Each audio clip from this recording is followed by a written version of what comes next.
should be live. Let's do a sound check. There's some folks in the chat. Got Bob and Jordan. Can you hear us? Are we coming through okay?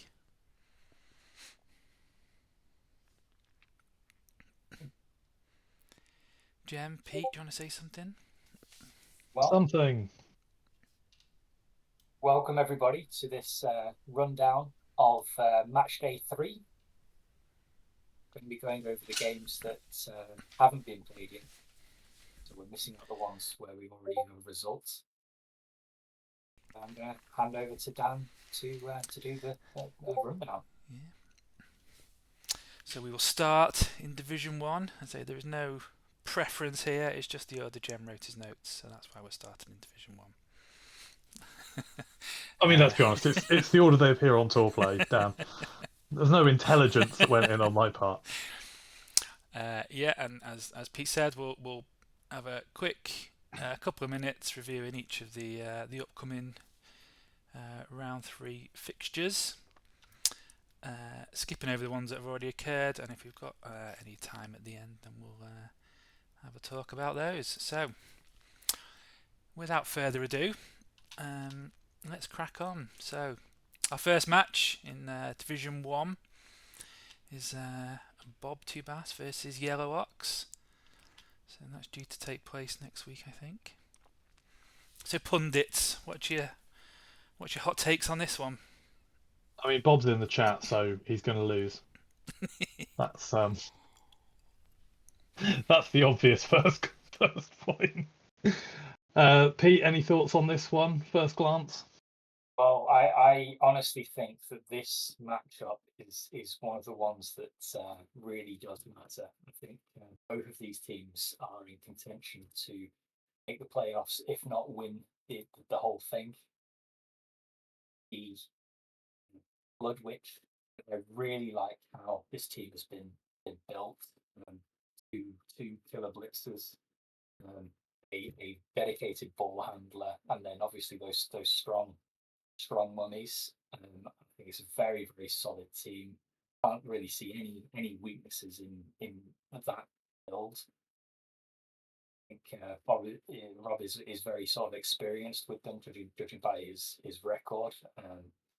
And yeah, I think it's going to be a very tough match to beat, especially at a lower TV where undead seem to excel. And Yeah, I mean, this against... seems like a tournament roster, doesn't it? The undead lineup is just, it looks like it's straight out of a tournament playbook, and it delivers. Yeah, absolutely, and going up against the Illinois Dragons, you know, there's a team there which hasn't really got any injuries. He has very dangerous capture, two very good blitzers, and the ability to score very quickly, even with a few removals. So I think both of these teams are very good, very sort of good coaches coaching them, and I think this is going to be a real match to watch. And I think one of the winner of this could well be in either the semis or the final. Yeah, I mean, these two as coaches and as teams are looking good. I think I'm going for potential Pyrrhic victory for the High Elves here. I think the speed and distribution of the ball means they might get the TDs, but as you said, four mighty blow pieces in the undead is just going to start chewing up elves, I think. So it might be a case of how many linemen Tony is prepared to just sacrifice for the greater good. Possibly. I mean, he does have that catcher though as well. That mighty blow catcher. You know, if you get a hit on a goal, then that could change everything. But yeah, I'm going to be interested to watch this one. Yeah, likewise. So not much petty crash or treasury to fiddle with for either team. So you think what the rosters are is what we're going to get, really, isn't it? Absolutely. I mean, at this TV, we usually sort of want to further the undead. The high elves won't really start coming into their own until higher TVs, but I don't know, they've got enough skills in there to really make an impact. Yeah, Rob says he's going to be aiming for the catcher, Seems a fair strategy. Well, the catcher will be aiming for his ghouls, so that's going to cut both ways. Well, despite me repeatedly group fouling the catcher in my last match, I only managed to KO him. So apologies for not doing you a favour then, Rob. Okay. Right, next one, next game. So we're skipping over the draw of Colin Ryan. So next up is Jay versus our very own Pete. Yeah, so Jay and his Chaos Dwarves. Oh, and Pete and his Chaos Dwarves. Oh my Yeah, yeah, word. yeah. Okay. This is a chore off. I mean, with the new like Iron Hard skin rules, this could be the most boring midfield mosh ever, as just two lines of Chaos Dwarves fist bump each other and fail to break armor and whatever else with the massive block and a few guards scattered in. And it'll all be about the pairs of bull centaurs. So Jay's done something quite fun. Jay stuck Claw on one of his bull centaurs straight from the off, which I have to say I kind of love. Probably not optimal, but he's just lent into the removal. Claw's mighty blow, bang bang, off you go. I quite enjoy that. And he's lucked into a strip ball hobgoblin, which is potentially quite dangerous because no one's picking up sure hands quickly on Chaos Dwarf teams. So I think it works out there's like similar block on each roster. Maybe Pete's slightly ahead on this one. Tackle obviously not doing much in this matchup for Pete's Bull Centaurs. He's got one block, one tackle mighty blow. Yeah, it'll just come down to the kind of potential removal game about the two sets of Bull Centaurs. I find it quite funny. We might. So Pete's got 50k of inducements. One reroll more, 50k of inducements. We might see Bomber dribble Snot, but I'm not quite sure whether he's worth it given the massive amount of armor on show. But equally, you could say the same about a Keg. So, not sure what Pete's going to do with inducements there, and don't want to lead the witness. Yeah, we've got Jay on 2 losses so far and Pete on 1 win and a loss. So, yeah, potentially a big game for both teams. It does feel like this round 3 is when a lot of the divisions are going to start taking shape. Yeah, I think two not very developed Chaos Dwarf teams. It's difficult to see either of these teams finishing more than mid-table, given you need a lot more skills on Chaos Dwarves to make them sort of competitive. So I guess we'll see what happens. I reckon. I think it might result draw.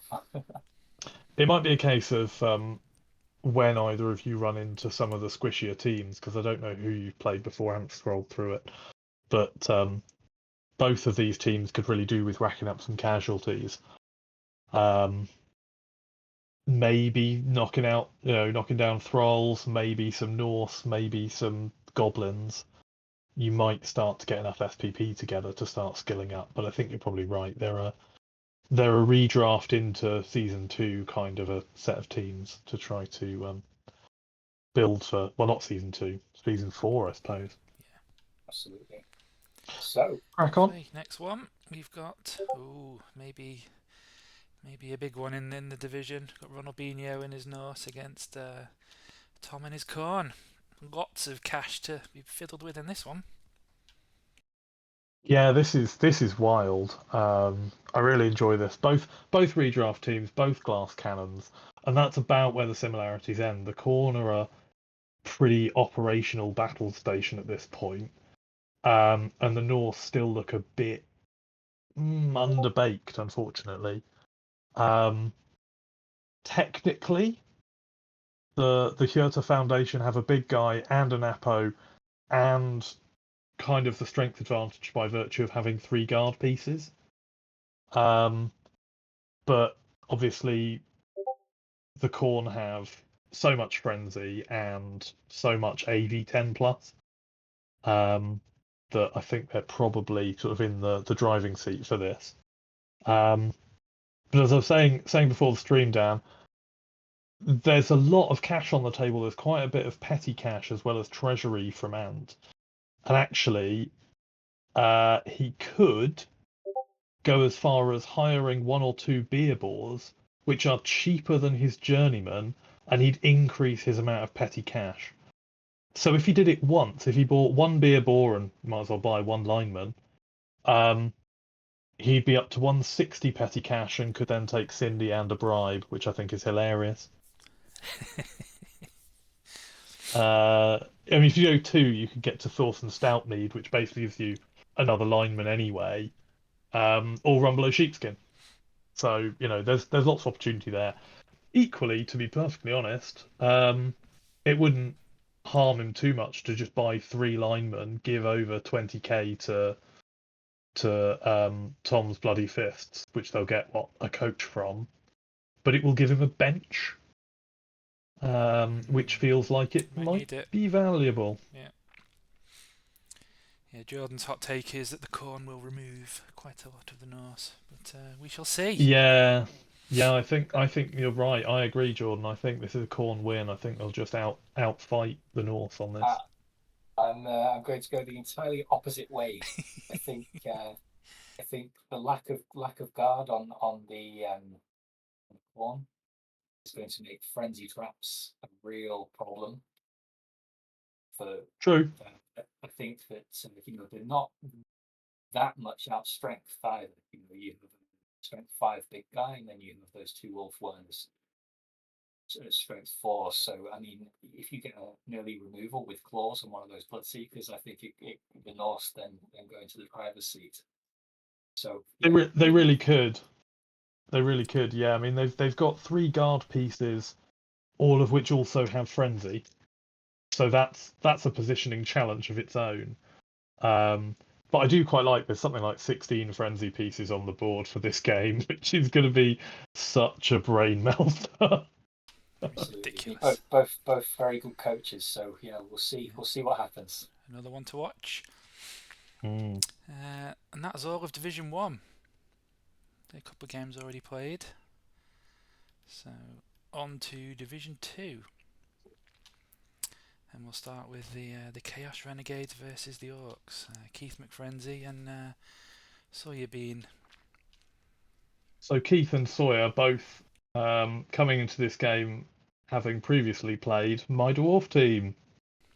I beat Keith, I lost to Sawyer. You could go with that indicates that clearly by the transitive property the Orcs win this one.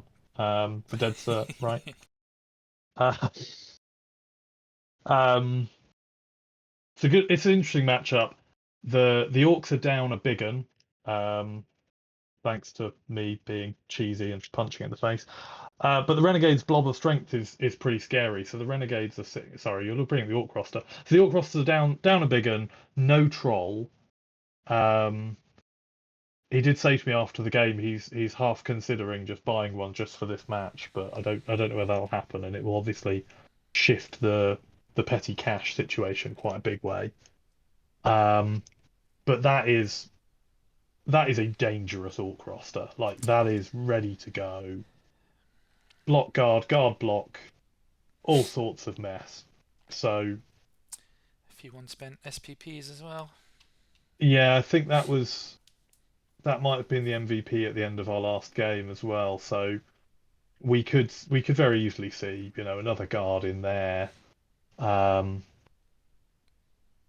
away he goes. I think the consistency across it is going to be oppressive. I think that's the big thing. Yeah. Renegades, when they fire, if they get the hits, if they get the big hits with the big guys early on, can be deadly. But I think the Orcs have probably got too much here. Those 2 big guys on the line is horrible to walk into. You've got to pray they all behave themselves, haven't you, as a Renegades coach? Yeah, Keith did not have the best luck some of the game with his big guys. I think basically the dice in the first half went mostly in my favour, and in the second half went mostly in his favour. But yeah, for the first half he was just struggling to get his Mino going at all.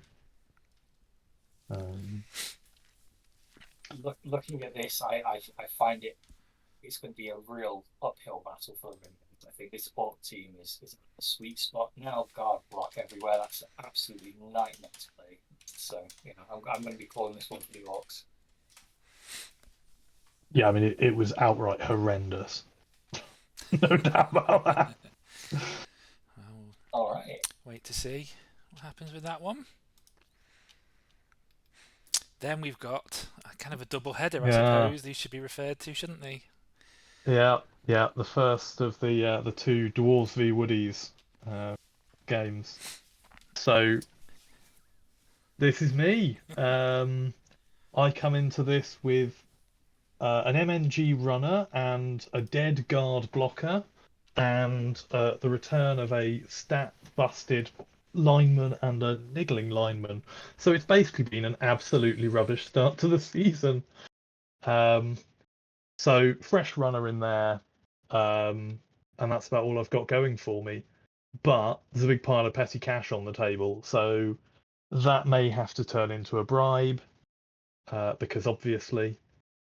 And then I don't know what I do with the rest of it, but I'd probably go bribe and then Cindy, so that I can run the death roller for a long drive, run Cindy for a little bit, let her get sent off, and bring the death roller out for the second half. I think that's roughly the plan. But Geosmee's Woodies are just going to try to run through and score. He got a bye, a concede from the last round, so he's got all his team available. It's looking pretty dangerous, and I have to admit, I think I'm probably going to lose this one. Well, I think so much of this particular matchup is dependent upon who wins the kickoff and who decides to kick and who to receive. I mean, if you're the dwarf coach and you can establish your game plan, set up that 2-1 grind, then you're in a really good spot. Whereas if the wood elves can put you in a kick and actually defend with all 11 players and screen effectively, then it's going to be very hard to score in that first half, and they can basically score whenever they want. So I think anything can happen in this particular matchup, depending on who wins the kickoff. Well, I'll take that encouragement. Thanks, Pete. Quite a few SPPs to be potentially spent there as well. Yeah. So anyway, the second of the matchups, the Wood Elves versus the Dwarves. Yeah. What do you think about this one?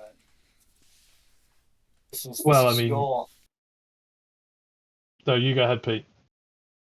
Sorry, we've done Gem Jars. But now we're on to the Peter Poos versus Dan.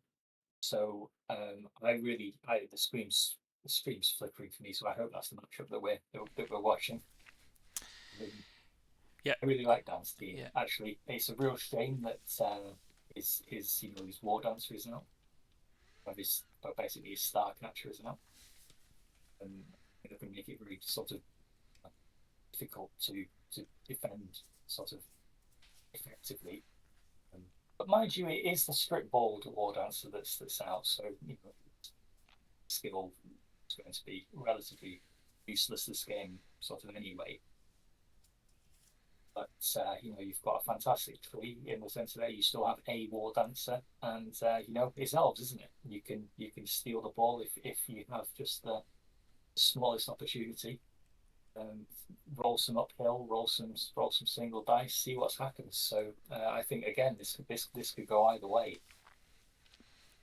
Yeah, I've got this pegged as a messy 1-1, and the Wood Elves scrape through and live to fight another day, basically.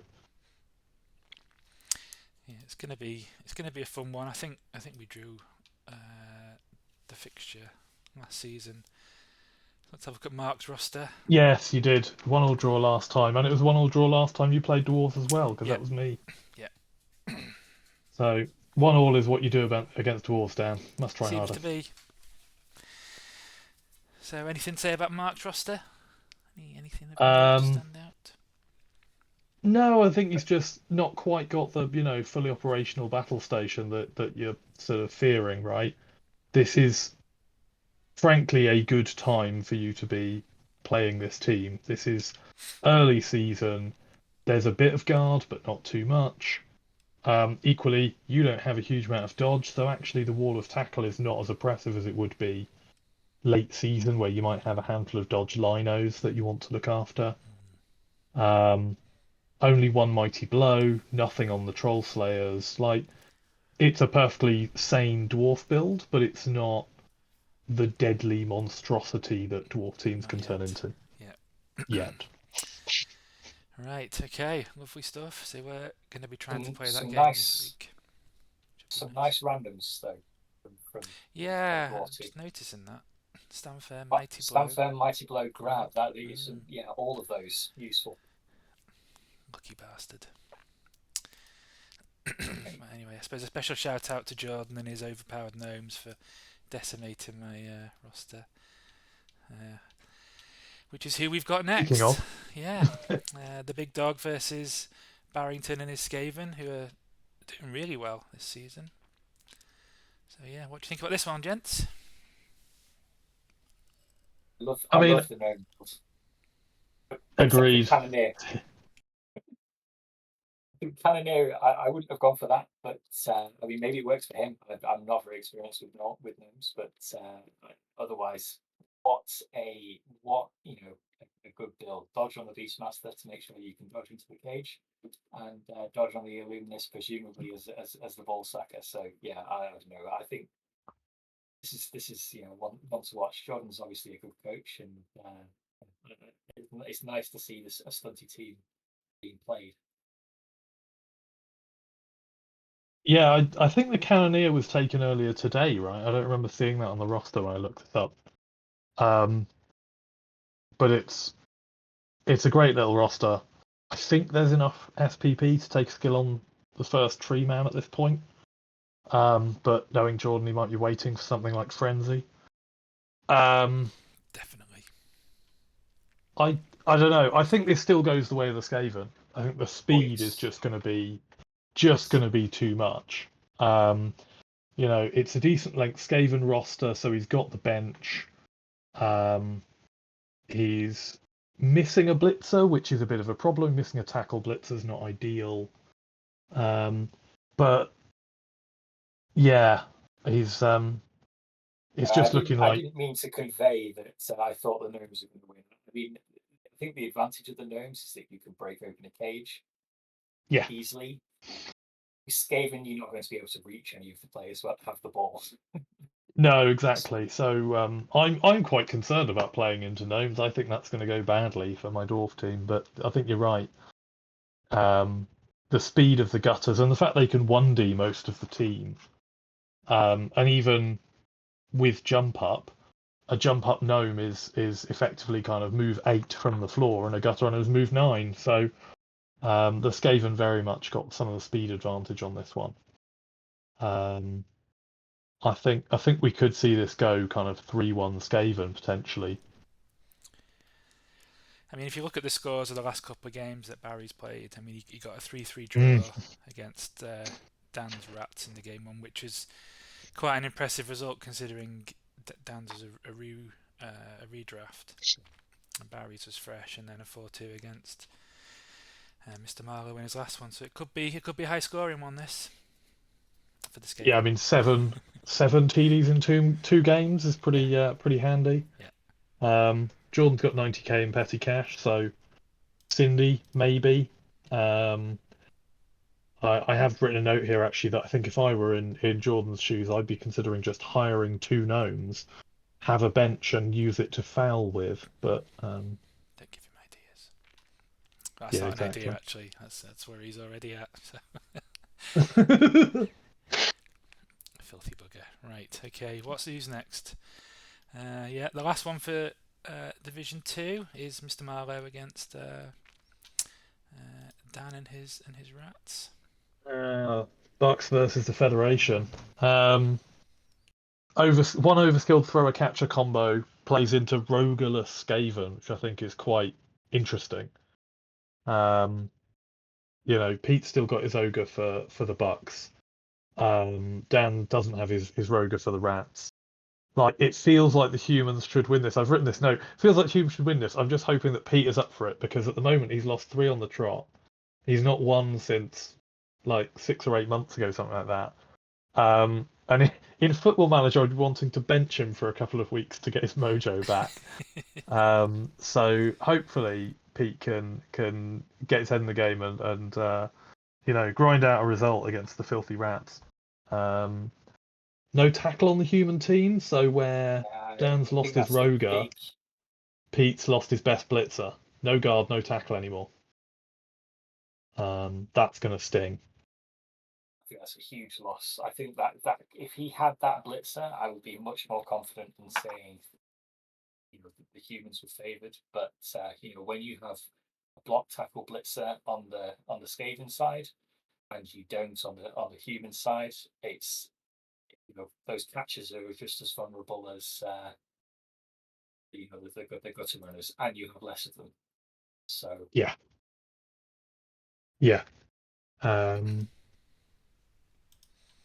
But yeah. Yeah, Dan's missing his ogre, isn't he? Yeah, ogre. Yeah, I think this could be 2-2 draw actually. I think there's potential for this to be a bit of an end-to-end thing. Might even go 3-2 Skaven. By scoring one. Yeah. But the Bucks have got 115 in petty cash. Wasn't really sure what you do with that. I mean, it's the wrong amount for just about anything. But Dan doesn't even have. Pete doesn't really have the money to buy anything either. He could buy, I think a halfling actually is 30k. Could grab one of those just to kick some lying down rats with. But otherwise, Acorn, Cindy and a keg. Not sure what you do with it. I think you're right. Potential bribe. Just whenever a gutter runner is down, just stick a boot in. Yeah, I mean, always tempting. Yeah, you've good point. Just take a bribe and foul away. Right. Well, let's see what happens with that. So that is all the Division 2 games. Now we're on to Division 3. So Division 3 have been storming ahead with getting their games organised and played. So there's 2 already done and 1 taking place right now. But let's start off with the top one here that hasn't, which is the Dark Elves of Mr. Lovett versus the Lizard Men of Silent Sparky. I love this game, and I love this game because there is such a list of symmetry between these teams, right? So it starts with simple things like they're both new draft tier 1 teams in Division 3. They're both playing off 11 players. They both have 3 rerolls. They both have 3 fans. They both have no Apo. They both have no coaches, no cheerleaders. They both won their last game 3-0. They've both taken a tackle piece where you might otherwise expect spam of another skill. So there's a tackle Dark Elf Blitzer where the others are just the standard block dodge. And there's a tackle Saurus where the others are just block. In fact, the things are block and a guard, 2 block and a guard. And they're both coached by someone called Mark. I think this is absolutely hilarious. Let's have a look at the Dark Elf roster. Think about this one. Yeah, so you've got to love that bottom lineman. Everyone loves the shadowing random. Everyone loves the shadowing random. You can't beat it. You just can't beat it. I mean, this is one of those matches where I think it really comes down to early removals and also coach skill as well. I think if you can effectively stop the Sauruses from making as many blocks as they can, and or if you decide to sort of type them, and strategically, then you can start removing those skinks or at least get hits on the skinks. But alternatively, if you leave players open to be bullied around by the Sauruses and the Crocs, then you're going to have a really bad time of it. So I think this is one of those sort of quintessential matchups where I don't see there's a favourite between the 2 teams in terms of the matchup. I think it's going to rely a lot upon early removals and the other sort of game-changing events here. So I'd be very interested to see how this one plays out. Look forward to that one. Due to be played next week as well. And the next one, we've got This Division 3 lot are quite eager, aren't they? They're really they're crazy. cracking on. Well, yeah, very well behaved. It's almost as if they quite like this whole Blood Bowl thing. So we've got Jamie, his High Elves, and going up against Big Dunk and his Skaven.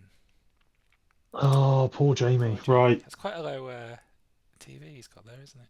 It's very low TV he's got there. So I was talking to Dan about this before we came on. The Prowlers go into this one with more journeymen than positionals. They are down 3. They've got a miss next game blitzer who's sitting it out, but they've got a thrower and a catcher, and that's it. So they've suffered a dead catcher and a dead blitzer in their first 2 matches. It's been absolutely miserable, and understandably, it's not been going too well for poor Jamie's elves. I'm really hoping he sort of got the energy and the drive to stick with it, because I think it might start to come together in the next game or 2. He's up to 80k. He can almost certainly get another blitzer after this game, and start to kind of hopefully get the wheels back on this particular train. What's his But yeah, looking like? What's he got? it's not gone well. There, is there? No, I mean it's pretty much what he started with, minus some players. He's scored 0 TDs. He's had a horrible time of it. Yeah, really hoping that this sort of picks up for Jamie, because it's been grim. I think you've got to say the Rats will win. Dunk's gone for just a Skaven team that's ready to do what it needs to do, right? Juggernaut Roger, sidestep block, gutter runner, 2 guard blitzers. It screams 1-turn potential, and a kick lineman, because why not? Mm-hmm. I also love the low-key customized names that he's snuck in there, but I particularly enjoy Thrut Kickball at the bottom being his kick lineman. Makes me very happy. Yes. 160k in petty cash though. Well, that's the thing, isn't it? So if the Skavens are going to be scoring quickly, do you pick a wizard, to burst the hole through their line, score back? I mean, there's a lot of opportunity to take some good inducements there. But I don't think the star players for High Elves are particularly good in that sort of price range. I think I did. You start getting good star players once you get up to 200s. Well, you can at least have some fun, right? Because you've got access to Willow Rosebark, who's not great, but strength 4 Dauntless, not bad for trying to punch the Rat Ogre, and sidestep to just take the piss out of it with its frenzy, basically. So Willow might be all right, and the new silly sprite lady, Swiftfine Glimmershard, is also within that price range. So teleporting stab piece to try to attack gutter runners might be quite dangerous.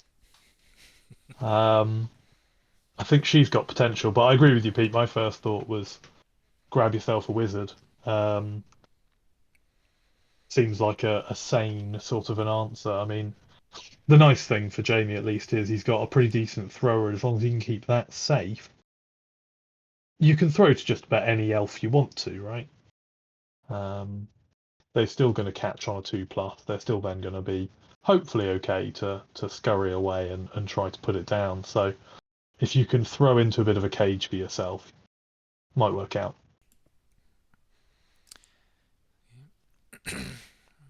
Keep an eye on that one. Again, another one for next week. And the last one is Selfie's Lizards against Kernos's Amazons. The big talk of the town at the moment, the Amazons being the Blood Bowl 3 team this season. They're a wonderful team. I played them the first time the other night. I had a great time with them. Well, I'm a huge fan of Amazon's especially from season one. I think that they're an incredibly strong team. The way that he's built his Amazon team is slightly different to how I would have built a team, taking two throwers. I mean, I don't think that the Amazon team actually needs any. I think probably one max. I guess this is sort of going to make sure you have access to a passing game rather than in addition to your running game. But in terms of the actual pieces you've got there, you have both blockers, one with guard, which is just the guard and defensive is just such a strong combination, and then you have a potential ball carrier in your blitzer. You have potential ball carriers in your throwers, and you've also got a ball sacker in your line woman with tackles. So it's a very nice sort of bare bones Amazon team, which can score via passing as well as running. So whilst it's not what I would have done, that's completely sort of subjective and how you play the game. I think that just purely because of the mass dodge, you're going to have a chance of winning. Yep, as they're going Yeah, I into mean, Old Lizard Men. well, I'm interested with the Amazons actually. If you go back to them quickly, that they've got some SPP to take a couple of skills, right? So they could go with a skill on the second thrower and on that first blitzer, you go second skill. So we could go. You could very easily go kind of block thrower for the second thrower just to get another blodge piece going. What are your thoughts on popping a second skill on that blitzer, Pete? What would you go with? Well, I would personally go with tackle, or try and build it into a wrestle, it's a ball strip piece. But you've already got tackle in the line woman, so I think that probably strip mall would be a nice one for this. Just try and create a threat. Alternatively, you can save up for an extra movement allowance, but I don't think necessarily sort of early on. The other thing that if you want to have a dedicated ball carrier, you take sure hands on it. The one thing that regarding the throw, the one thing I do not think you should take is lead. I think you've already got 4 rerolls plus your leader reroll. Amazons don't need that many rerolls because of the mass dodge. So unless you're doing some very risky plays, via a throwing game, I don't think that you need to sort of basically add to that. So I think there's sort of a safe skill block, maybe short hands. If you're worried and you're putting it in positions where it's the opposition's got strip ball, or maybe even if you are sort of trying to play a throwing game, maybe even accurate. But I think having the 2 throwers might become a bit superfluous. I'd be interested to see if he drops one throughout the course of the season.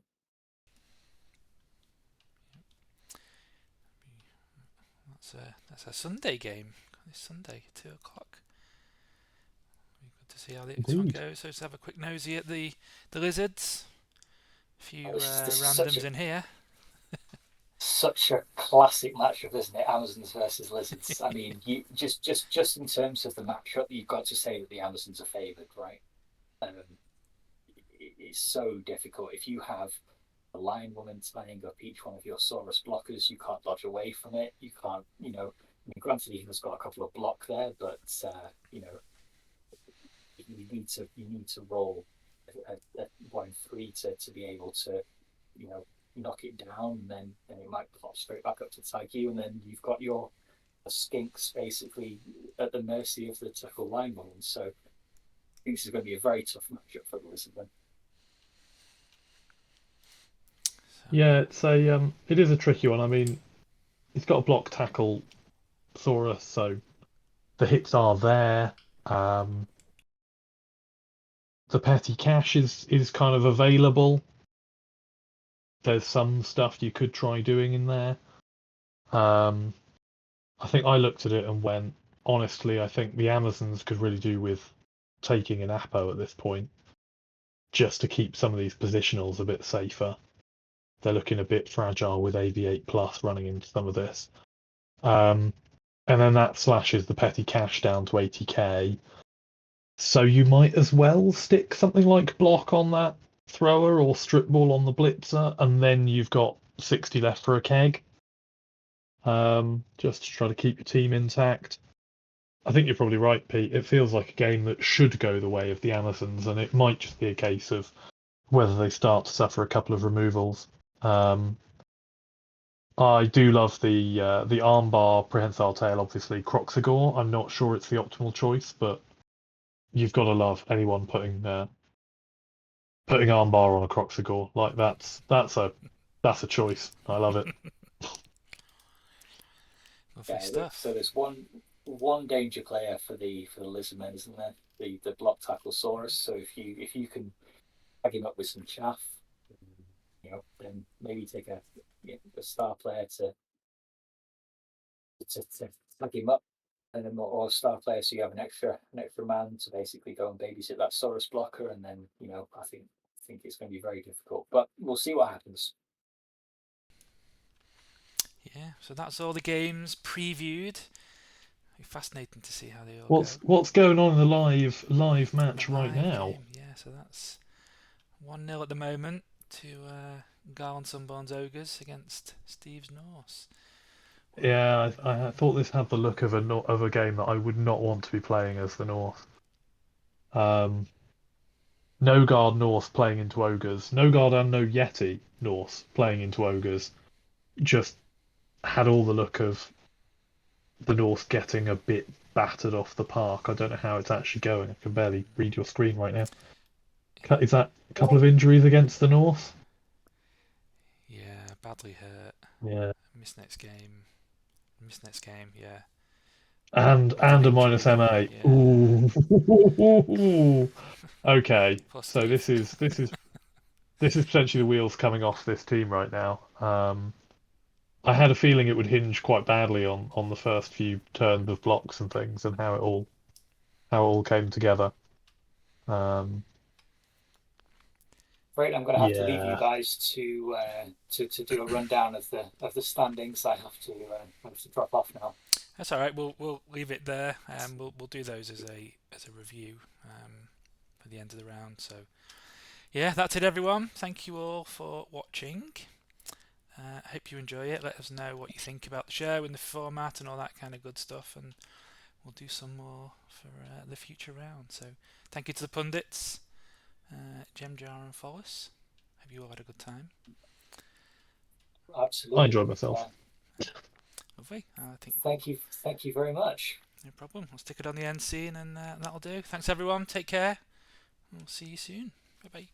See you soon.